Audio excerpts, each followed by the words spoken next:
Kimetsu no Yaiba chapter 200. Setelah pada chapter sebelumnya kita telah mengetahui bahwa setelah berhasil menahan Muzan di dinding dengan menusuknya dengan Nichirin yang telah berubah warna menjadi merah hingga matahari terbit, Muzan pun merubah bentuk tubuhnya dengan membuat perisai daging yang menyelimuti seluruh tubuhnya yang membuat tubuh Muzan semakin membengkak dan terlihat seperti bayi raksasa. Dan berkat gumpalan daging tersebut, Tanjiro yang sebelumnya berada di hadapan Muzan untuk menahan Muzan terus terjepit di dinding pun harus terlahap oleh gumpalan daging tersebut dan membuat Muzan dapat bergerak kembali. Namun dengan usaha keras semua para pilar yang masih mampu bertarung setelah mendapatkan perawatan dari Yoshiro dan pemburu iblis lainnya, mereka pun berusaha untuk menahan Muzan agar tidak bisa lari. Bahkan pasukan pemburu iblis medis yang seharusnya tidak bertarung secara langsung dengan iblis pun bergabung dengan para pilar untuk menahan Muzan agar tidak bisa kabur. Hingga akhirnya pada panel akhir chapter sebelumnya, kita dapat melihat bahwa berkat usaha keras semua orang, Muzan berhasil tertahan dan tubuh Muzan yang telah dilapisi dengan perisai daging pun perlahan mulai hancur. Lalu kejadian menarik apa saja yang terjadi pada chapter kali ini? Mari kita bahas satu persatu. Aku suka susunya hingga tetes terakhir. Aku suka coklatnya hingga tetes terakhir.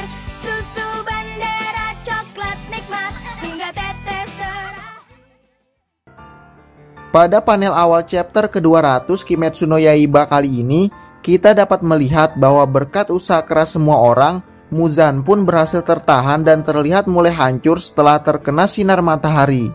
Dan setelah melihat tubuh Muzan yang hancur dan tidak berbekas sedikit pun, para pemburu iblis melampiaskan kemenangan mereka dengan menangis dan berteriak atas hancurnya Muzan, induk dari semua para iblis tersebut. Oyakata yang berada di kediamannya pun terlihat mengeluarkan air mata setelah para pemburu iblis berhasil mengalahkan Muzan.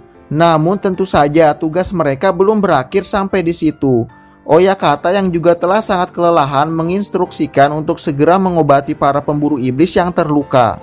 Dan di saat para pemburu iblis lain mau mengobati Himejima, Himejima malah berkata agar tidak memberikan obat kepadanya karena menurut Himejima, obat tersebut akan menjadi percuma jika digunakan padanya. Karena Himejima merasa dirinya sudah tidak bisa diselamatkan lagi. Bahkan Himejima malah menyarankan agar mereka segera memeriksa pemburu iblis lain yang sedang terluka. Kita tahu bahwa sebelum Himejima bergabung untuk melawan Muzan, Himejima harus bertarung terlebih dahulu melawan iblis bulan atas nomor 1 yaitu Kokushibo, kakak dari Yorichi pemburu iblis dengan teknik pernapasan matahari yang pernah hampir berhasil membunuh Muzan ratusan tahun yang lalu. Selain memiliki kekuatan darah iblis dan kemampuan regenerasi yang cukup cepat, kita juga mengetahui bahwa Kokushibo juga adalah iblis yang memiliki teknik pernapasan bulan yang membuat Himejima semakin kesulitan untuk mengalahkannya.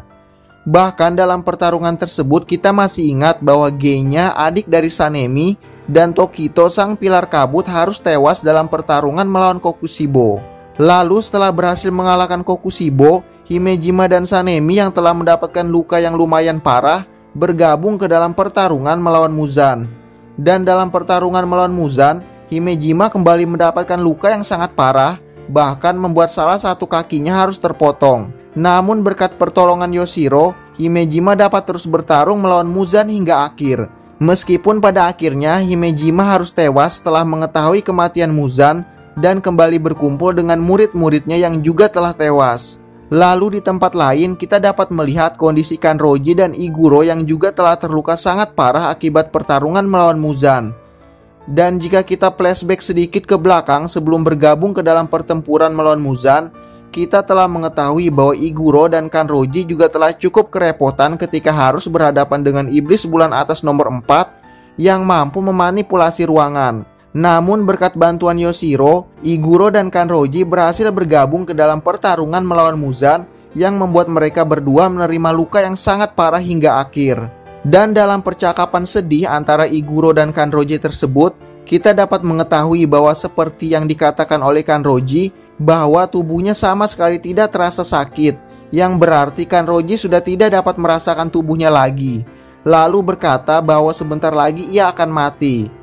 Mendengar hal tersebut, Iguro yang sedang berada di sampingnya dan sedang memeluknya pun berkata bahwa ia pun juga akan mati dan berkata kepada Kanroji bahwa kamu tidak akan kesepian. Kanroji pun menangis mendengar perkataan Iguro yang juga akan mati dan meminta maaf kepadanya karena tidak terlalu berguna. Namun Iguro malah mengingatkan kembali Kanroji tentang pertemuan pertama mereka di kediaman Oyakata di saat Iguro bertemu dengan Kanroji yang sedang tersesat di dalam kediaman Oyakata. Iguro pun berterima kasih kepada Kanroji karena telah bertemu dengannya sebagai sesama pemburu iblis. Iguro mengatakan bahwa Iguro merasa terselamatkan dengan sifat periang dan selalu tertawa terhadap hal-hal sepelenya Kanroji. Iguro juga mengatakan bahwa ia sangat menikmati saat-saat ia ngobrol bersama dengan Kanroji. Iguro sangat bahagia. Kanroji yang selalu bahagia dan ramah telah menyelamatkan hati banyak orang. Dan Iguro berkata kepada Kanroji bahwa Kanroji harus bangga akan hal itu. Iguro juga mengatakan bahwa ia tak akan membiarkan siapapun mengatakan hal buruk tentang Kanroji. Mendengar ungkapan perasaan Iguro, Kanroji pun menangis semakin kencang karena bahagia. Lalu mengatakan kepada Iguro bahwa ia menyukai Iguro. Kanroji mengatakan bahwa makanan yang dia makan bersama dengan Iguro adalah yang paling lezat. Dan Kanroji juga mengatakan kalau Iguro selalu menatapnya dengan tatapan hangat. Lalu Kanroji berkata kepada Iguro bahwa jika mereka terlahir kembali sebagai manusia, Kanroji bertanya kepada Iguro maukah Iguro menjadikan Kanroji sebagai istrinya. Iguro pun menjawab tentu saja jika Kanroji tidak keberatan. Iguro juga berkata bahwa dia pasti akan membuat Kanroji bahagia dan di kehidupan berikutnya Iguro mengatakan bahwa ia tak akan membiarkan Kanroji mati. Dan setelah mengatakan isi hati mereka berdua pun terlihat menangis sangat haru dan saling berpelukan satu sama lain. Lalu pada panel berikutnya kita juga dapat melihat kondisi Sanemi yang telah menerima luka yang sangat parah akibat pertarungannya melawan Muzan. Setelah pertarungannya melawan Kokushibo, Sanemi dan Himejima langsung bergabung ke dalam pertempuran melawan Muzan yang membuatnya mendapatkan banyak sekali luka. Namun untungnya meskipun terlihat pasrah, Sanemi berhasil kembali dari ambang kematiannya berkat bantuan para pemburu iblis yang segera mengobatinya. Selain itu di tempat lain kita juga dapat melihat kondisi Inosuke dan Zenitsu yang masih hidup meskipun juga dipenuhi dengan banyak luka. Lalu pada panel berikutnya lagi kita juga dapat melihat bahwa kondisi Giyu terlihat masih hidup dan terlihat masih mampu untuk berdiri dan berjalan. Meskipun kita tahu bahwa salah satu tangan Giyu telah terpotong akibat serangan Muzan. Namun di saat para pemburu iblis lainnya mau mengobati Giyu dan meminta Giyu untuk tidak bergerak, Giyu terus saja bergerak mencari Tanjiro dan bertanya tentang bagaimana keadaan Tanjiro. Karena seperti yang kita ketahui sebelumnya bahwa setelah Muzan merubah bentuk tubuhnya dengan perisai daging, Tanjiro ikut masuk terlahap ke dalam gumpalan daging tersebut. Dan setelah Giyu berusaha untuk mencari Tanjiro, Giyu pun berhasil melihat Tanjiro yang sedang terduduk di tanah yang masih menggenggam nichirinnya dengan sangat kuat. Di mana keadaan Tanjiro saat ini sudah tidak dapat bernapas. Bahkan pemburu iblis yang berusaha menyelamatkannya juga tidak bisa merasakan denyut nadinya Tanjiro. Dengan sambil menangis, Giyu pun berusaha untuk mendekati Tanjiro, lalu menggenggam tangan Tanjiro yang sedang memegang nichirinnya dan meminta maaf karena tidak bisa melindunginya. Giyu pun terlihat sangat menyesal karena Giyu kembali kehilangan teman yang telah melindunginya. Selain itu, pada panel akhir chapter kali ini kita juga dapat melihat bahwa Nezuko yang telah kembali menjadi manusia sedang berlari untuk bertemu dengan kakaknya yaitu Tanjiro.